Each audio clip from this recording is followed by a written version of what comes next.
Welcome to my lesson on changing hormones for women 35 plus, otherwise known as why it all goes a little bit wacky in your 40s. So here is the timeline of a woman's life and all of the different hormonal changes and periods of life that we go through.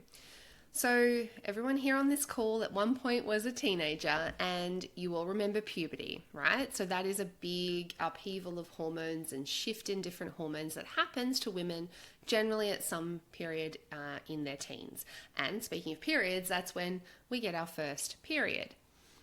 And then through our 20s and 30s, and sometimes even into our early 40s, we have our reproductive years. So this is where we, if we're healthy, we have a regular cycle. You're menstruating every 28, 32 days. Maybe there's some pregnancies there for those of you who have gone on to have children. And everything, even though monthly it's changing and our hormones are going up and down, it's still fairly sort of consistent throughout that time. We are regularly having a cycle and in our, what we class our reproductive years. Then we hit perimenopause. So perimenopause is typically, for most women, it's a period of around a 2 to 10 sort of phase in our lives. And symptoms change because what's happening in perimenopause is a lot of change with our hormones. And I'm going to explain all of that in this lesson. So perimenopause can be defined as the years leading up to menopause. Now menopause, I've got it here on the timeline as sort of a dot. It's not always, smack bang in your mid-50s. It can be, the average age for a woman is around 51 of menopause.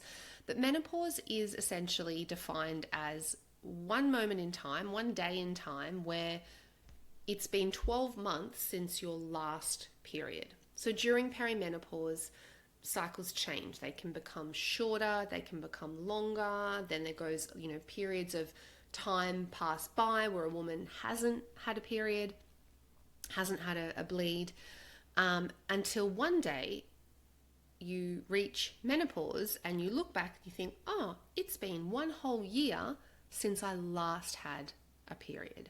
And so we define that then as a woman has reached menopause. So it's like a milestone. And then after menopause, which tends to be in a woman's late 50s, 60s, 70s, 80s and beyond, you are in post-menopause.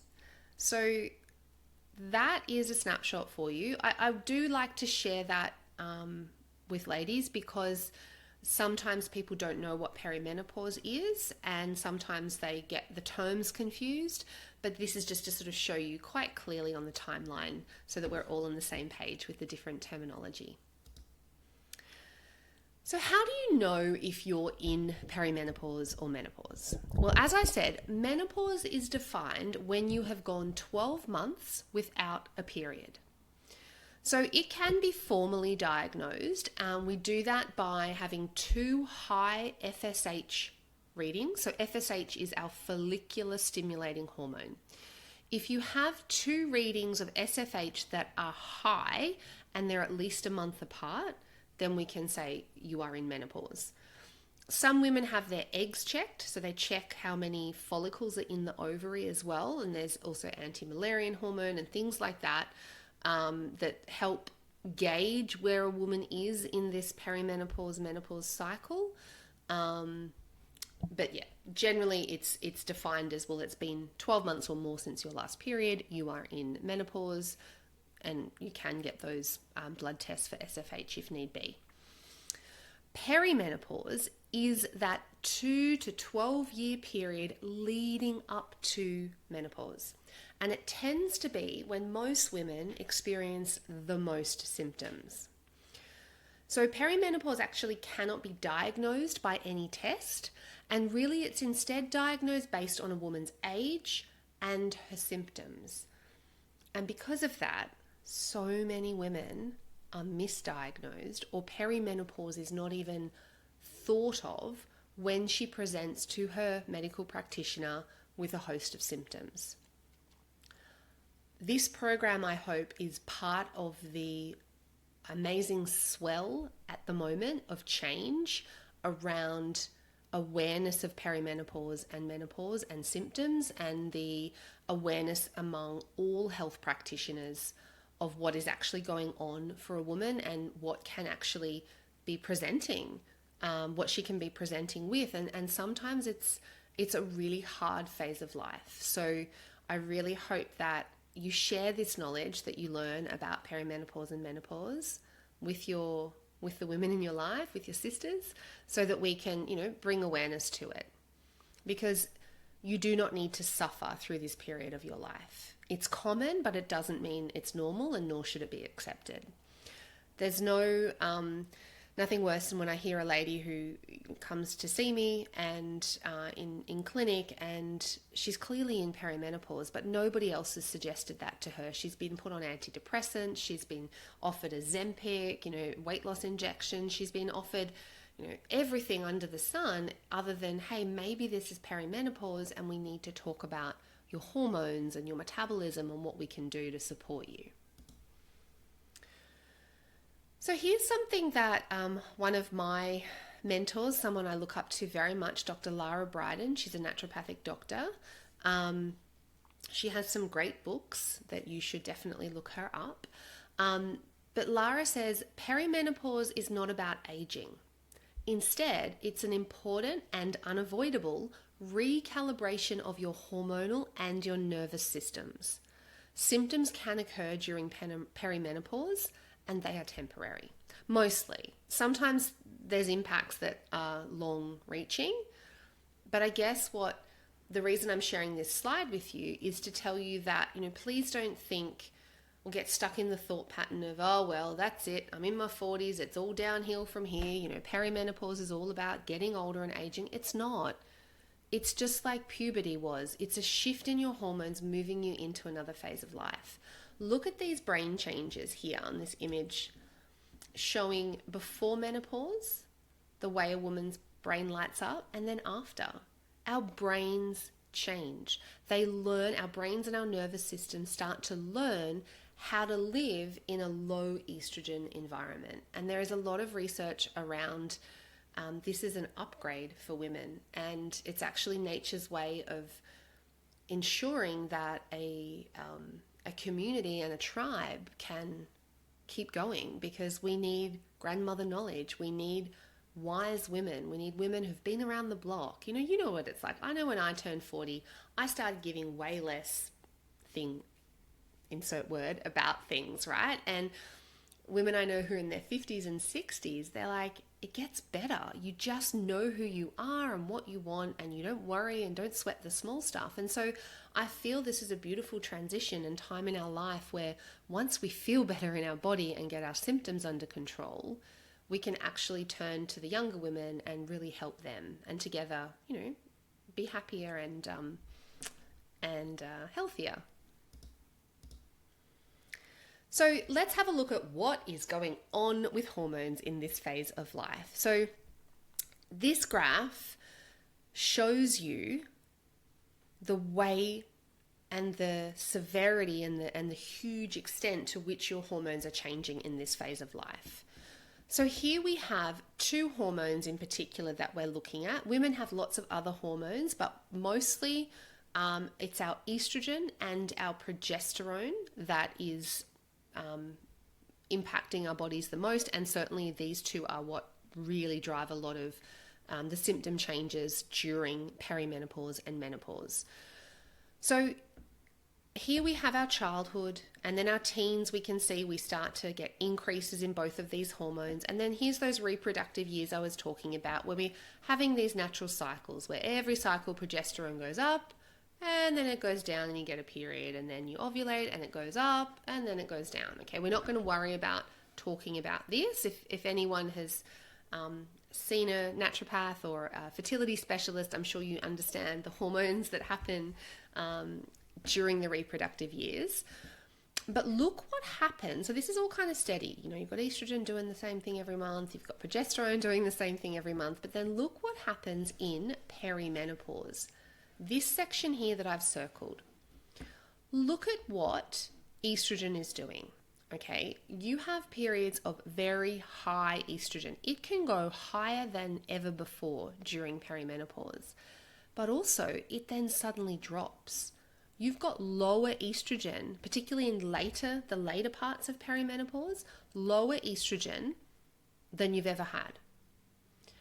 And it's called high fluctuating estrogen.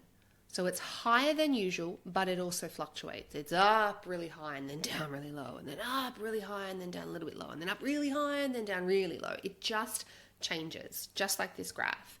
And that drives a lot of symptoms.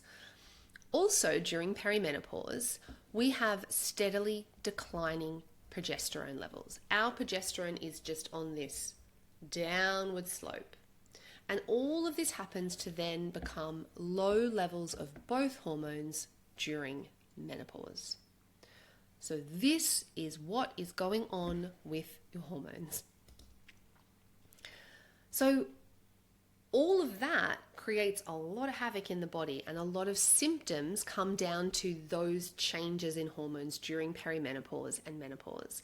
And these are some of the most common symptoms. So have a read through, have a listen while I talk through some of them. Which ones of these have you experienced in the past? Which ones are you experiencing now? And which ones have you got to look forward to maybe? So unexplained weight gain is I guess I've run a weight loss practice for 15 years, so this one I've put at the top of the list because it's what ladies are coming and telling me that they're most upset about and struggling with the most. But when I look at all the studies and the research, it is up there in those top 3 symptoms. Unexplained weight gain, especially around your belly and waistline.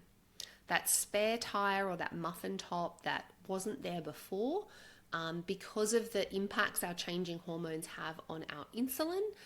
Often we get that belly fat and more visceral fat too, which is dangerous. It's the dangerous place to store our body fat. Irregular heavy periods. So suddenly you might experience shorter cycles and then longer cycles, or they might just be downright irregular. Your periods themselves might be heavier, more painful, more cramps, maybe some clots and things like that. So things are changing with your menstrual cycle. Women also can experience brain fog or forgetfulness. It's that like walking into a room and forgetting why you're there, or struggling to speak, struggling to think through things at work that usually you'd have no issue with. I have a lot of ladies coming to me and they're like, I have a really important job and a lot of people are relying on my brain and I cannot think clearly. What is going on? And it doesn't mean they're suddenly, going into Alzheimer's or dementia. It's just that they're in perimenopause and it impacts the brain. PMS and mood swings is another big one. So the drop in progesterone, the decline in progesterone can trigger really serious premenstrual syndrome type symptoms, so PMS symptoms. So you can sort of turn into this irritable emotional mess, and it may not have anything to do with when your period's due either. A lot of women experience a reduced tolerance to stress. So feeling like you just can't handle pressure like before, or feeling very emotional all of the time as well. And it almost seems really unfair that this reduced tolerance to stress coincides with what is often the busiest period in a woman's life, right? Like if you've got a family, maybe aging parents, busy at work, friends, socializing, it's a really busy time. And it can be stressful. So it's kind of not fair, nature, that we have this reduced tolerance to stress. So supporting your nervous system and supporting your stress response is something that I help you with, and it's really, really important. So we'll talk a lot about stress. Insomnia. So even when you're super tired, you might find that you lay awake at night, you can't fall asleep, or you find you're waking at 3 or 4 in the morning or 2 in the morning and bing, you're suddenly wide awake. A lot of women experience insomnia through perimenopause, also in postmenopause as well. Anxiety or panic attacks. Some women experience anxiety or panic attacks for the very first time during their perimenopausal years. Also aches and pains, so stiff joints, sore muscles, more headaches, that can often also be a really common symptom. So here are some of the changes during perimenopause across lots of different areas of the body. So I've spoken already about the changes to our cycle, heavier periods, longer periods, shorter cycles, irregular cycles. Things go a little bit crazy for a while. There's those physical changes too. So the weight gain, sore and tender breasts, particularly when our estrogen is high and unopposed in early perimenopause, that can be a sign as well. Changes in libido, vaginal dryness, sleep changes as well. I've just spoken about that. Our mood changes. So you might have symptoms in like all of these areas or one or two. Everybody's different. Everybody's experience is different. There's also something I haven't mentioned yet that is probably the most well-known symptom when anyone says menopause is hot flushes or hot flashes or night sweats. So they're vasomotor changes that are happening in the body.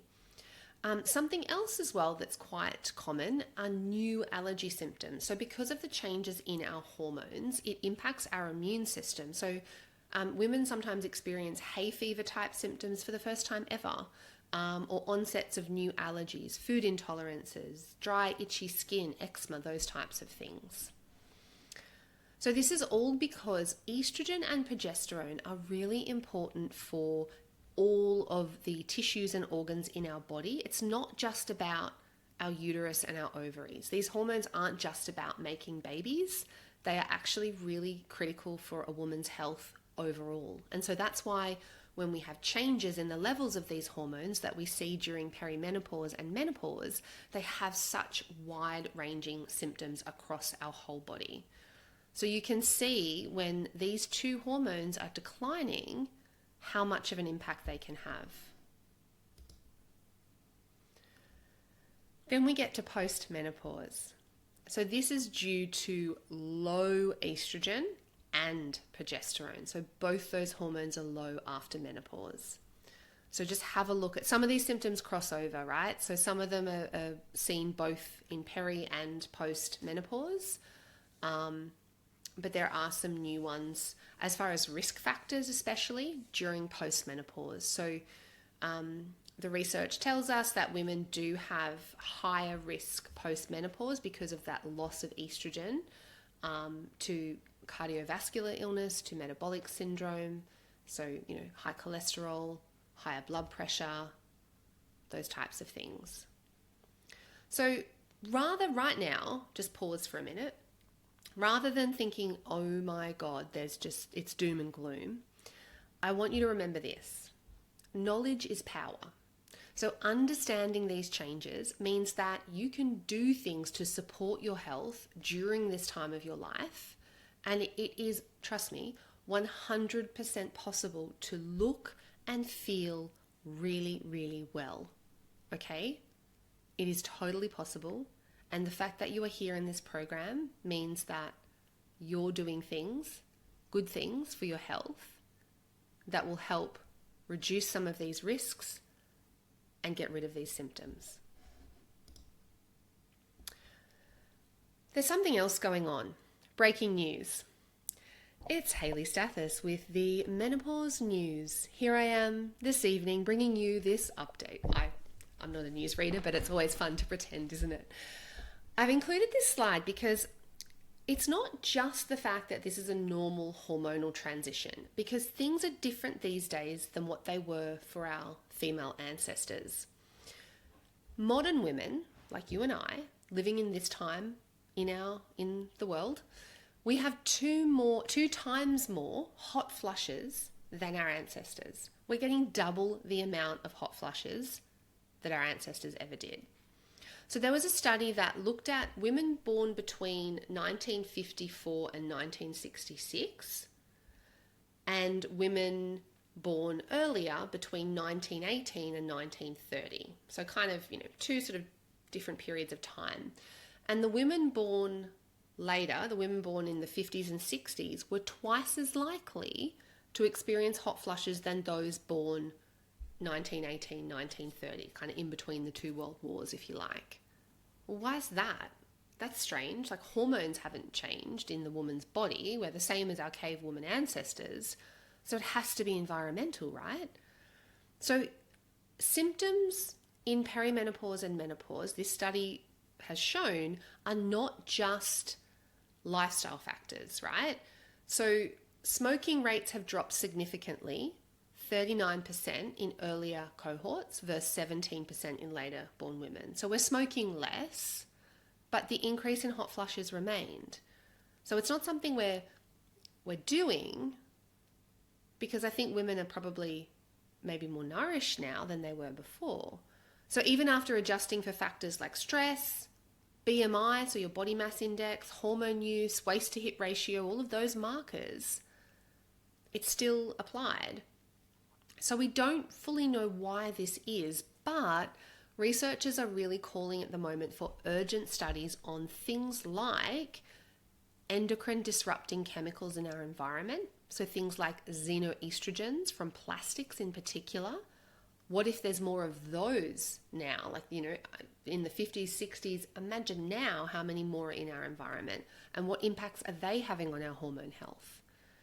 They're also looking at changes in diet and lifestyle over time. So additives in our food have changed so much. Think of what the women in the 1918, 20s, 30s were eating compared to the processed food we have today. And the impact of modern stress and working conditions, I think that is a key one.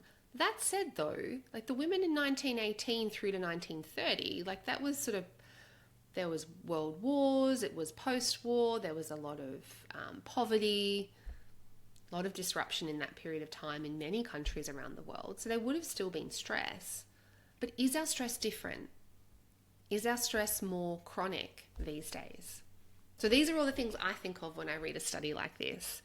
So I'm sharing this with you just so you are aware that this study challenges the idea that menopause symptoms are purely genetic or natural and normal, and suggests that maybe in some way our modern world might be making menopause harder than ever.